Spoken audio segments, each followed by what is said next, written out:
आपल्या आंदोलनाचे आतापर्यंत 2 टप्पे झाले। यांनी लिहिताना दुसरा टप्पा लिहिला डॉक्टर साहेब, पण हा तिसरा टप्पा आहे। त्याचं कारण असं आहे, पहिला टप्पा म्हणजे आपला मी एक दौरा केला राज्याचा, यात्रा केली, महामोर्चा झाला, हा झाला पहिला टप्पा। आणि दुसरा टप्पा झाला आपली मुंबईची वारी, हा झाला दुसरा टप्पा। आणि आता आपल्याला करायचं का नाही करायचं हे विचारायसाठी आलो की तिसरा टप्पा। 7 बैठकीला सह्याद्री अतिथीगृहावर 13-14 तासाचा प्रवास करून आम्ही तिथे गेलो। योगायोगाने डॉक्टर साहेबांचा रात्री फोन झाला, त्यांना ते पण म्हणजे मी लगेच निघतो। आम्ही असे मोजके लोक होतो, कोणाला निरोप देता आला नाही। आम्ही साधारणपणे 10 आणि हा निरोप आता फायनल आहे, यात काय बदल। 18 तारखेला आपल्याला 12 वाजता कुठे यायचंय, फरदापूर मेकर, बरोबर।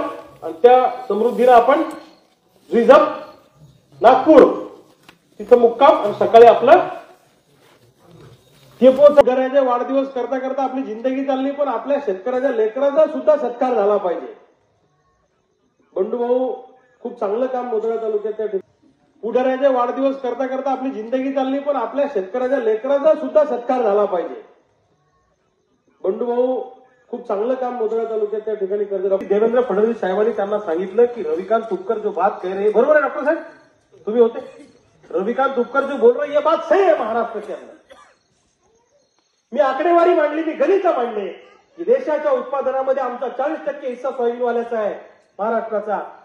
सोयाबीन कापसाला दरवाढ मिळावी, येलो मोझॅक बोंडअळीची नुकसान भरपाई मिळावी, दुष्काळाची मदत मिळावी, यासह गारपीट आणि हवामान खराब झाल्यामुळे जे नुकसान झालं त्याची मदत तातडीने मिळावी, यासह अन्य मागण्या घेऊन आम्ही हजारो शेतकरी गेल्या अनेक महिन्यांपासून रस्त्यावर आहोत। राज्य सरकारने मुंबईत आमच्याबरोबर चर्चा केली, केंद्र सरकारने आमच्याबरोबर चर्चा केली, पण ज्या मागण्या आमच्या त्यांनी मान्य केल्या त्या मागण्यांच्या अनुषंगाने अंमलबजावणी होताना दिसत नाहीये।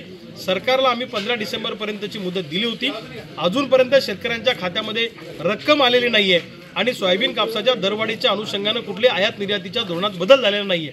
त्यामुळे सरकारला आम्ही दिलेल्या इशाऱ्याप्रमाणे जर सरकारने अजून 2 दिवसामध्ये निर्णय घेतला नाही तर 19 डिसेंबरला हजारो शेतकरी, सोयाबीन कापूस उत्पादक शेतकरी नागपूरच्या अधिवेशनावर धडक देतील आणि शेतकऱ्यांचा इंगा काय असतो आंदोलनाचा हा आम्ही नागपूरला 19 तारखेला सरकारला दाखवून देऊ।